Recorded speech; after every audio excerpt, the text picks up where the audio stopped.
I witness news కి స్వాగతం. బ్రిటన్లో ముందుగా హెడ్లైన్స్ చూద్దాం. అత్యంత వైభవంగా సింహాచలం శ్రీ వరాహలక్ష్మీ నరసింహస్వామి వారి నిత్య కళ్యాణం. అధిక సంఖ్యలో పాల్గొన్న భక్తులు.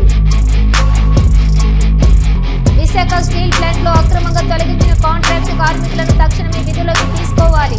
కార్మిక సంఘాల డిమాండ్.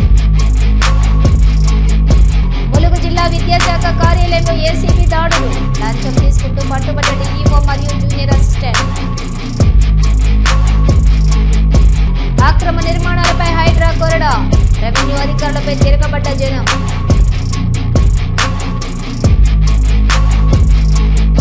కేంద్రంలో బీజేపీ ప్రభుత్వం ఏర్పడి 11 సంవత్సరాలు.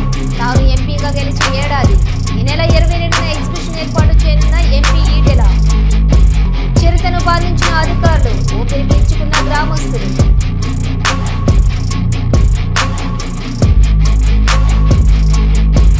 నగరంలో కొత్త ఆటో రిక్షా పర్మిట్లు. తెలంగాణ రాష్ట్ర ఆటో రిక్షా డ్రైవర్ల సంఘాల జేఏసీ హర్షం.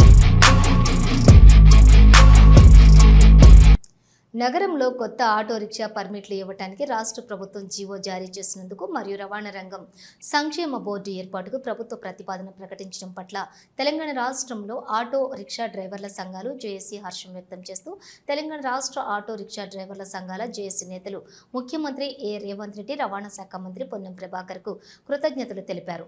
హైదరాబాద్ బషీర్బాగ్ దేశోద్ధారక భవన్లో సమావేశంలోని తెలంగాణ రాష్ట్ర ఆటో రిక్షా డ్రైవర్ల సంఘాల JAC convener B Venkatesham, AITUC V Maraiah, Mahesh, P Srikanth, Ajay Babu, V Praveen, MA Saleem, Nazeer, Rafiq, P Ramreddy, P Yadagiri, SKP Jamal పాల్గొన్నారు. ఫ్రీ బస్ సౌకర్యాన్ని పెట్టడం జరిగింది. ఈ ఫ్రీ బస్ సౌకర్యం పెట్టడం వల్ల ఈ రాష్ట్రంలో ఉన్న ఆటో డ్రైవర్లు చాలా మంది జీవనోపాధి దెబ్బతిన్నది. ఆనాడు ఇక్కడ ఉన్న సంఘాలన్నీ కూడా జేఏసీ అనే అనేకమైన ఆందోళనలు ఏర్పాటు చేయడం జరిగింది. అప్పుడు ప్రభుత్వము ఆటో డ్రైవర్లతోని చర్చలు జరిపి ఏ ఆటో డ్రైవర్ కూడా తెలంగాణ బిడ్డలే, ఎవరికి నష్టం కాకుండా మేము చూస్తాము, ఫ్రీ బస్సు వల్ల నష్టపోయిన డ్రైవర్లందరూ కూడా ఆదుకుంటామని చెప్పి ఆనాడు రాష్ట్ర ముఖ్యమంత్రి గారు, మంత్రులు, అనేక మంది అధికారులు వారు చెప్పడం జరిగింది. వారు చెప్పిన విధంగ ఏ సమస్య కూడా పరిష్కరించలేని దశలో మేము అనేకమైన కార్యక్రమాలు రూపొందించుకొని అనేకమైన ఆందోళన చేయడం జరిగింది. ముఖ్యంగా ఈ జేఏసీ సమావేశం ఏర్పాటు ప్రభుత్వం ఆటో డ్రైవర్ల ప్రయోజనాల కోసం గత 10 సంవత్సరాల నుంచి 2015లో అప్పుడున్న టీఆర్ఎస్ ప్రభుత్వం, గతంలో 2013లో ఇచ్చిన జీవోను అనుసరించి వాళ్ళు ఇవ్వడం జరిగింది. గత ప్రభుత్వం ఈ హైదరాబాద్ నగరంలో ఆటో పర్మిట్ కావాలని చెప్పి నేషనల్ రాష్ట్ర సంఘాలన్నీ కూడా, గుర్తింపు సంఘాలన్నీ కూడా 10 డిమాండ్లు 40,000 కొత్త ఆటో పర్మిట్లు ఈ రాష్ట్ర ప్రభుత్వం ద్వారా విడుదల చేయడం జరిగింది. మరో 25,000 అంటే ప్రభుత్వం ఏమో వాళ్ళు ఓవరాల్ గా 65,000 అని చెప్తున్నారు. మరో 25,000 ఏమో డీజిల్ ఆటోలు, ఏదైతే ఇతర జిల్లాల నుంచి బజాజ్ కావచ్చు, ఇతర వాహనాలు ఏదైతే ఇతర జిల్లాలే కావచ్చు, అవి ఒక 25,000 ఉన్నట్టుగా వాళ్ళు ఒక అంచనా వేసుకొని ఆ 20. కర్నూలు జిల్లా కోసిగి మండలంలోని సంచరిస్తున్న చిరుతను బంధించారు అటవీ శాఖ అధికారులు.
కేంద్రంలోని బీజేపీ ప్రభుత్వం ఏర్పడి 11 సంవత్సరాలు పూర్తవడంతో పాటుగా మల్కాజ్గిరిలో తాను ఎంపీగా గెలిచి ఏడాది గడిచిన నేపథ్యాన్ని పురస్కరించుకుని ఈ నెల 22న ఎగ్జిబిషన్ ఏర్పాటు చేయనున్నట్లుగా ఎంపీ ఈటెల రాజేందర్ తెలిపారు. బీజేపీ సాధించిన విజయాలను ఇంటింటికి తీసుకుని వెళ్లాలని ఉద్దేశంతో ఈ కార్యక్రమం చేపడుతున్నట్లు పేర్కొన్నారు. ఇంపీరియల్ గార్డెన్లోని జరగబోయే ఈ ఎగ్జిబిషన్కు సంబంధించిన ఏర్పాట్లను ఆయన కంటోన్మెంట్ నామినేటెడ్ సభ్యురాలు బానుక నర్మదా మల్లికార్జున్తో కలిసి మీడియా సమావేశంలో పాల్గొన్నారు. ఈ సందర్భంగా ఆయన మాట్లాడుతూ కేంద్రంలో గత 11 సంవత్సరాలుగా ప్రధాని నరేంద్ర మోడీ ఆధ్వర్యంలో జరుగుతున్న అభివృద్ధి సంక్షేమ కార్యక్రమాలు మల్కాజ్గిరి పార్లమెంట్లో జరిగిన అభివృద్ధిని ఎగ్జిబిషన్ రూపంలో ప్రజలకు తెలియపరిచేందుకు ఈ కార్యక్రమాన్ని నిర్వహిస్తున్నట్లు తెలిపారు. మేము ఇక్కడ పార్లమెంట్ పరిధిలో ఈ ఇంపీరియల్ గార్డెన్, అదేవిధంగా ఈ పక్క గార్డెన్, జోవల్ గార్డెన్ ఇక్కడ చూసుకోవడం వచ్చినాం. అది ఇప్పుడే తెలిసింది మాకు. మా బోరా సమాజ్ వాళ్ళు కూడా 10-12 రోజుల పాటు ఇక్కడ ఒక ప్రోగ్రాం నిర్వహిస్తున్నారు. దానికంతా కూడా మేమే సపోర్ట్ చేస్తూ ఉన్నాం కాబట్టి పర్మిషన్లకు సపోర్ట్ చేస్తూ ఉన్నాం. మేము 22వ తారీఖు, ఈ నెల 22వ తారీఖు నాడు ఈ 11 సంవత్సరాల ఎగ్జిబిషన్, దాంతోపాటుగా ఇంతకుముందు మా విక్రమ్ గారు చెప్పినట్టుగా సంవత్సర కాలంలో మల్కాజ్గిరి ప్రజానికి మా మీద నమ్మకాన్ని, విశ్వాసాన్ని గెలిపించింది. దాంతో పాటుగా మీరు కూడా మాకు ఎంతో సహకారం అందించారు. ఈ సంవత్సర కాలంలో మేము చేసినటువంటి పనులు ఇప్పటికిప్పుడు డెవలప్మెంట్ సంబంధించి చాలామంది కనపడకపోయినా కూడా ప్రజలు ఎదుర్కొంటున్న సమస్యల మీద వాళ్ళ విశ్వాసం ఉండే లీడర్గా, నమ్మకమైన లీడర్గా మేము చేసిన ఉద్యమాల పరంపర పరిశీలించే సమస్యలు కూడా మేము మా ప్రజానికాన్ని వేడించేటువంటి కార్యక్రమం ఉన్నది. ఇక్కడ విక్రమ్ రెడ్డి గారి నాయకత్వంలో అన్ని నియోజకవర్గాల నాయకులతో కోఆర్డినేట్ చేసుకొని కమిటీ వేసుకొని ఇక్కడేమో మా బానుక నర్మదా మల్లికార్జున్ గారు కంటోన్మెంట్ బోర్డు మెంబర్ ఉన్నారు కాబట్టి ఇక్కడ మా నరసింహరావు గారు కానీ, మా విజయ్ కానీ, ఇక్కడ మా స్థానిక లీడర్షిప్ గారు, మా మహిళా అధ్యక్షులు, ఇక్కడ ఉన్నటువంటి ఏర్పాట్లను కూడా వారే చూస్తారు. మొత్తం 7 నియోజకవర్గాల నుంచి జరిగిన అభివృద్ధి పనులు కావచ్చు, మాకు సపోర్ట్ చేసినటువంటి ప్రజలు కావచ్చు, గేటెడ్ కమ్యూనిటీ కావచ్చు, అపార్ట్మెంట్లలో ఉండేవాళ్ళు కావచ్చు, బస్తీలలో ఉండేవాళ్ళు కావచ్చు, కాలనీలలో ఉండేవాళ్ళు కావచ్చు, అనేక రకాల సమాజాలు కావచ్చు, వాళ్ళందరికీ కూడా మేము అప్రోచ్ అయ్యి డివిజన్ల వారిగా, నియోజకవర్గాల వారిగా వాళ్ళందరూ కూడా ఈ కార్యక్రమానికి ఆహ్వానించే ప్రయత్నం చేశారు. ఇక్కడ ఉదయం 10:30-11 గంటలు మొదలై దాదాపు 2 గంటలు 3 గంటల వరకు కూడా ఈ ఎగ్జిబిషన్ కనిపించేటువంటి భోజనాల కార్యక్రమం, ఇక్కడ స్క్రీన్లు పెట్టి 11 సంవత్సరాల అభివృద్ధి కార్యక్రమాలు, ఈ సంవత్సర కాలంలో మేము చేసే ఉద్యమ పరంపర, ఇవన్నీ కూడా ఇక్కడ ఎగ్జిబిట్ చేసే ఆస్కారం ఉంది. మేము 22nd నాడే మాకు ఇది అందుబాటులో ఉందని తెలిసింది కాబట్టి మీకు ప్రైమరీ ఇన్ఫర్మేషన్ మీకు ఇచ్చారు. కానీ 7 నియోజకవర్గాలలో ఉన్నటువంటి ముఖ్య నాయకులు ఎదుర్కొంటారు. మా నియోజకవర్గ ఇన్ఛార్జ్ కావచ్చు, మా నియోజకవర్గంలో గతంలో ఉన్నటువంటి ఇన్ఛార్జ్ కావచ్చు, ప్రభారీలు కావచ్చు, 4 జిల్లాలు వస్తున్నాయి, 4 జిల్లాల అధ్యక్షులు కావచ్చు, మా డివిజన్ అధ్యక్షులు కావచ్చు, మా కార్పొరేటర్లు కావచ్చు, వివిధ హోదాలు ఉన్నటువంటి నాయకత్వం అంతా కూడా మా పరివార క్షేత్ర, మా ఓబీసీ మోర్చా, యువ మోర్చా, ఇతర మోర్చాల నాయకులందరినీ కూడా విక్రమ్ రెడ్డి గారి నాయకత్వం కమిటీ వేసి ఇంతకుముందు చెప్పినట్టుగా మా రాష్ట్ర అధ్యక్షుడు పక్క చేస్తుంది కిషన్ రెడ్డి గారు. ఇది పార్లమెంట్ పరిస్థితి కాబట్టి మా బాలసరి గారు వస్తారు, మా ఆర్ఎల్ సెక్రటరీ గారు, చంద్రశేఖర్ గారు వస్తారు. వాటితో పాటుగా ఇంకొక ముఖ్య నాయకులను కూడా ఇప్పుడే అనుకుంటున్నాం కాబట్టి పిలిచి ఆస్తారు. మల్కాజ్గిరి పార్లమెంటు కాన్స్టిట్యూన్స్ నుంచి ఎంతమంది ప్రజలు వస్తారని మీరు వేల మంది వస్తారు. అసలు వేల మంది మీరు ఊహించారు, మీరు చూస్తారు కదా.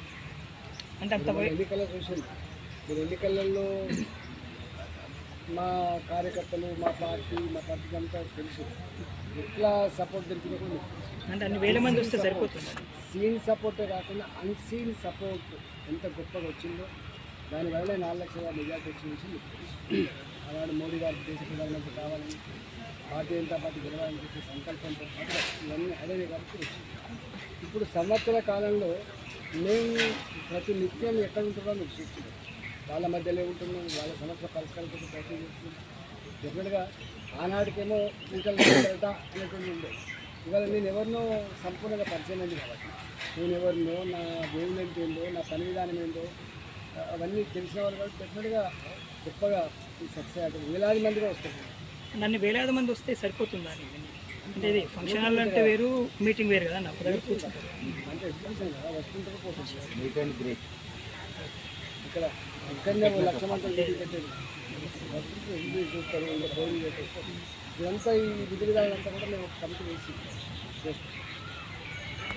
మేడ్చల్ జిల్లా Jawahar Nagar, Kapra revenue Jawahar Nagar municipal corporation పరిధిలోని వివిధ ప్రాంతాలలో భారీ పోలీస్ బందోబస్తు నడుమ అక్రమ నిర్మాణాలు తొలగించారు రెవెన్యూ అధికారులు. ప్రభుత్వ భూములు అక్రమంగా నిర్మించిన ఇంటి నిర్మాణాలను తొలగించడానికి వెళ్లిన రెవెన్యూ అధికారులపై తిరగబడ్డారు జనం. ఘర్షణ వాతావరణంలోని నిర్మాణాలను కూల్చివేశారు అధికారులు. రోజుల టైం మేము మొత్తం ఏం లేకుండా చేసేస్తాం సార్. అంత మీరు ఎవరు చెప్పారు వారం టైం ఇవ్వమని? కాదు సార్, ఎవరు లేదు, నేను అడుగుతున్నాను సార్, మిమ్మల్ని అడుగుతున్నాను, ఎవరు చెప్పలేదు.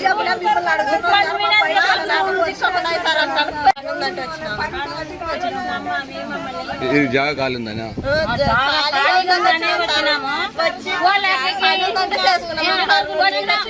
వెళ్ళిపోతాం, మేమేం పడి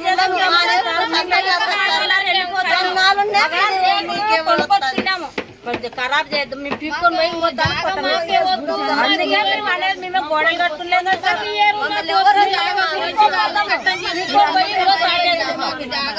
ఇప్పుడు దాంతో గుద్దిస్తే అంత ఖరాబ్ అయ్యింది. మళ్ళీ మా మీరు 20,000 పెట్టుకోవాలి, 20,000 అయింది సార్ ఖర్చు దాంట్లోకి వేసుకుని. అవి మేము సొంత మీద ఎత్తేసుకున్నాం, మేము పీక్కొని పోతాము, దానికి మేము బాధపడుతున్నాం. గోడలు ఉంటే గోడ కట్టింటే గడిపేసుకున్నాం సార్ మేము. గుంటూరు జైలు నుంచి సీనియర్ జర్నలిస్టు కొమ్మినేని శ్రీనివాసరావు విడుదలయ్యారు. గత శుక్రవారం జర్నలిస్టు కొమ్మినేని శ్రీనివాసరావు బెయిల్ మంజూరు చేసింది సుప్రీంకోర్టు. రాజధాని అమరావతి మహిళలపై అనుచిత వ్యాఖ్యలు చేశారన్న ఆరోపణలపై అరెస్ట్ అయ్యారు జర్నలిస్టు కొమ్మినేని శ్రీనివాసరావు. కొమ్మినేని అరెస్టు సరైంది కాదంటూ సుప్రీంకోర్టు కీలక వ్యాఖ్యలు చేసింది. జైలు నుంచి వెంటనే విడుదల చేయాలని ఏపీ పోలీసులకు ఆదేశాలు ఇవ్వడంతో సుప్రీం ఆదేశాలతో కొద్దిసేపటి క్రితమే గుంటూరు జిల్లా జైలు నుంచి విడుదలయ్యారు జర్నలిస్టు కొమ్మినేని శ్రీనివాసరావు.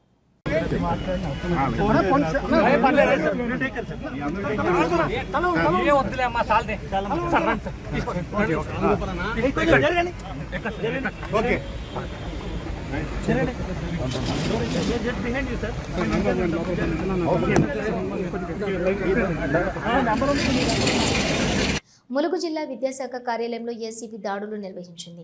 ఉపాధ్యాయుని వద్ద నుంచి 15,000 లంచం తీసుకుంటూ దొరికారు డీఈఓ. పనిని 5,000 రూపాయలు తీసుకుంటూ ఏసీబీకి దొరికారు junior assistant Dilip.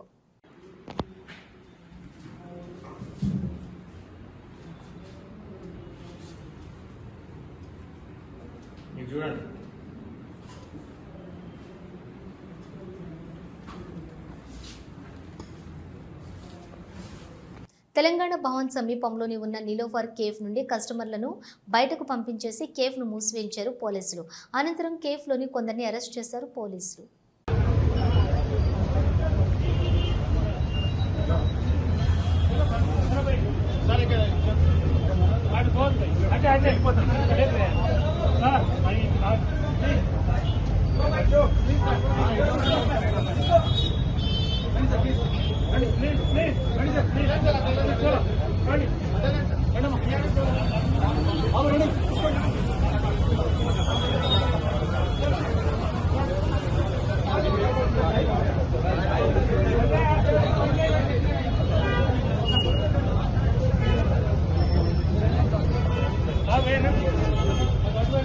Visakha steel ప్లాంట్లో అక్రమంగా తొలగించిన కాంట్రాక్ట్ కార్మికులను తక్షణమే విధుల్లోకి తీసుకోవాలని, కార్మికులపై రాష్ట్ర ప్రభుత్వం నిర్బంధం ఆపాలని సిఐటియు జిల్లా ప్రధాన కార్యదర్శి ఆర్కేఎస్వి కుమార్, ఏఐటియుసి జిల్లా అధ్యక్షులు ఎం మన్మథరావులు డిమాండ్ చేశారు.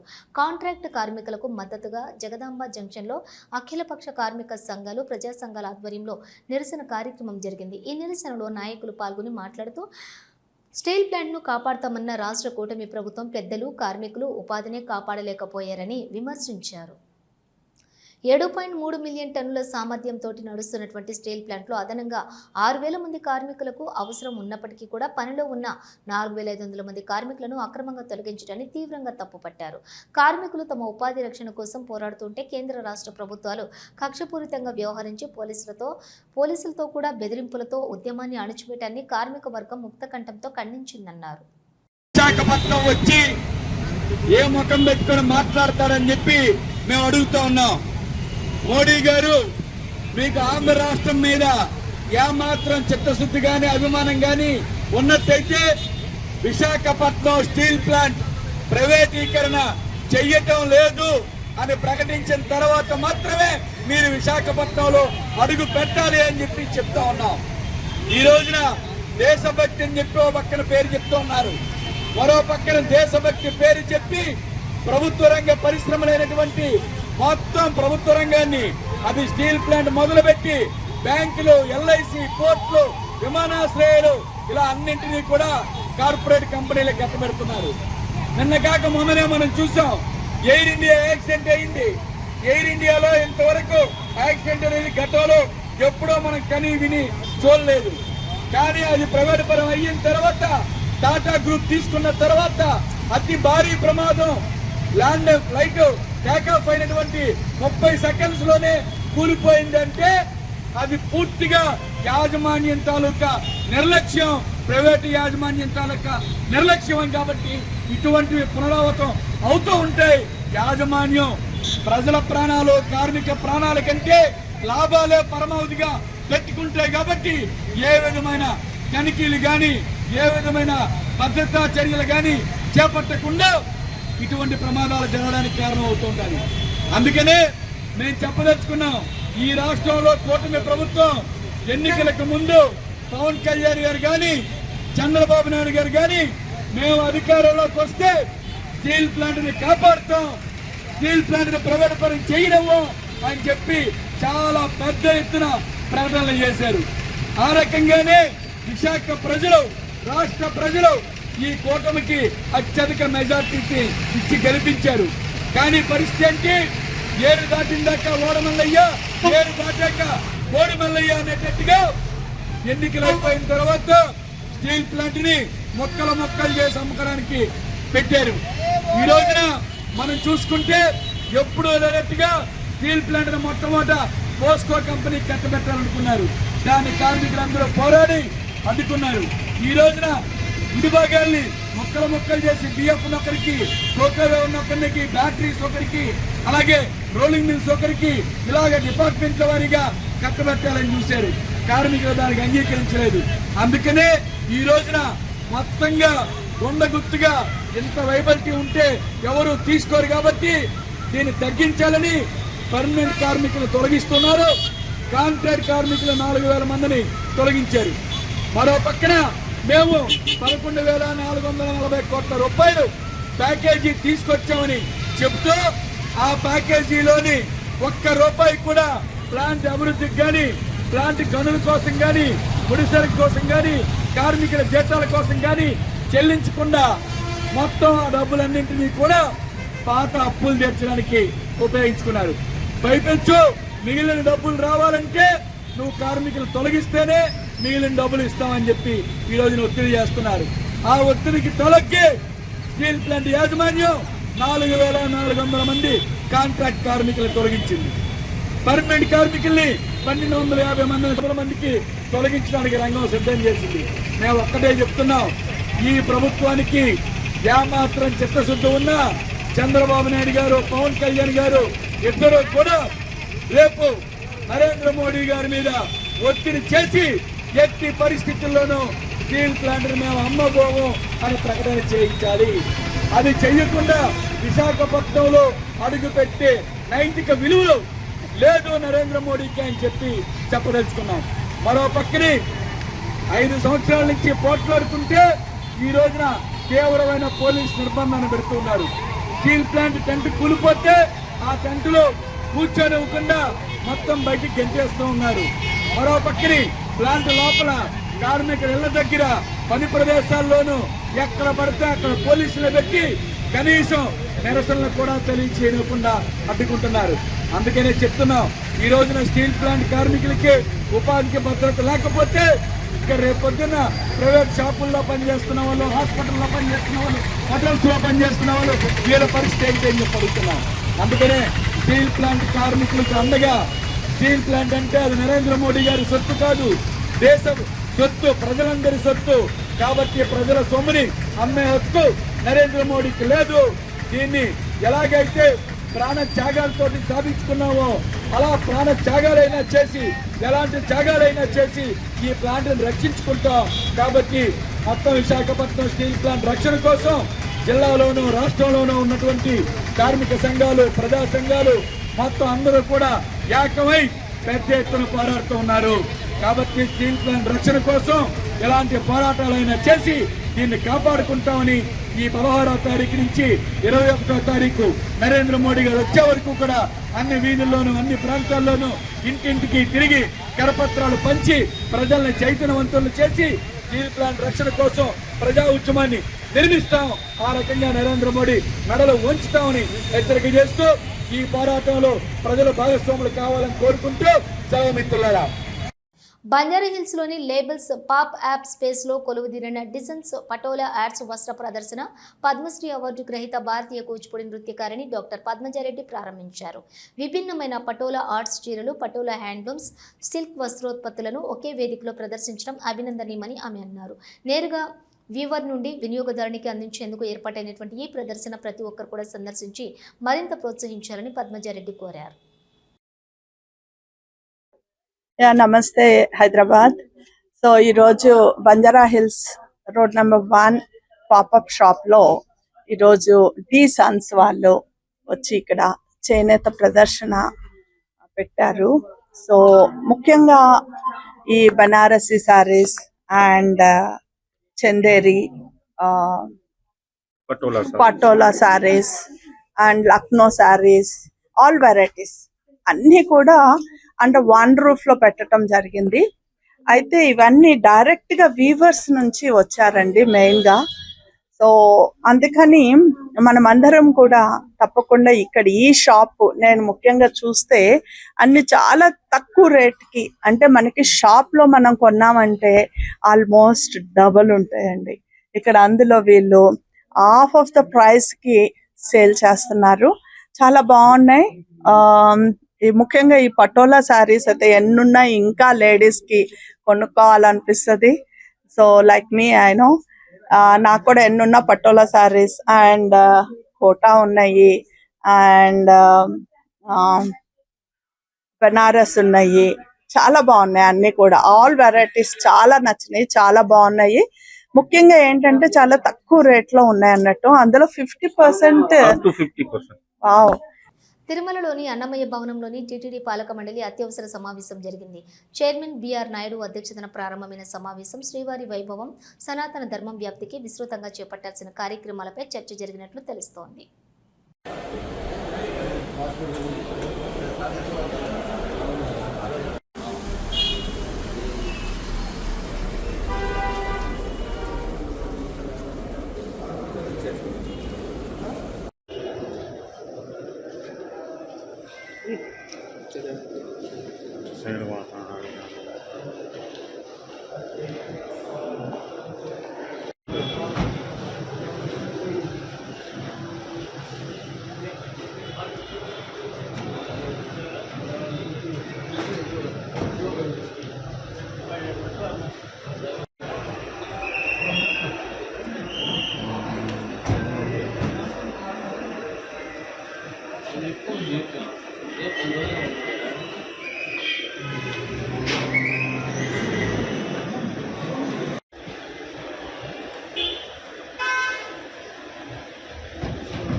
ఓం నమో వెంకటేశాయ.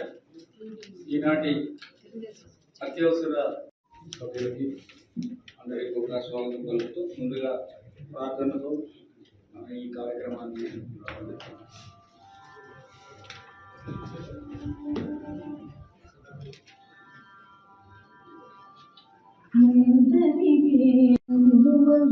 మంచి బంగారు చేయి ఇందరికి అభయం బులిచ్చు చేయి కందువగు మంచి బంగారు చేయి కలికియగు భూకాంత కౌగిలించిన చేయి వలనైన కొనగోళ్ళ వాడి చేయి తెచ్చిన చేయి ఎనయ నాగేలు ధరించు చేయి ఇందరికి మగు మంచి బంగారు చేయి ఇందరికి అభయం ఇచ్చు చేయి.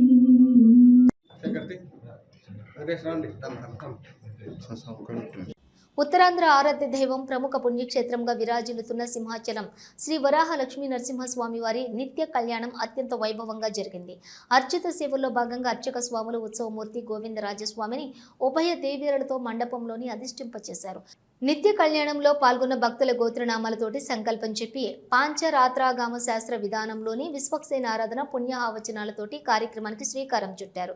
కంకణ ధారణ, నూతన యజ్ఞోపవిత సమర్పణ, జీలకర్ర బెల్లం, మాంగళ్య ధారణ, తలంబ్రాల ప్రక్రియలను కమనీయంగా జరిపించారు. మంత్రపుష్పం, మంగళ శాసనాల తర్వాత భక్తులకు వేదాశీర్వచనాలు, శేషవస్త్రాలు, స్వామివారి ప్రసాదాలను అందజేశారు. అనంతరం స్వామివారి అంతరాలయం దర్శనం కల్పించారు.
ఇవి బులెటిన్ విశేషాలు. మరో బులెటిన్తో మళ్ళీ కలుద్దాం. అంతవరకు చూస్తూనే ఉండండి న్యూస్.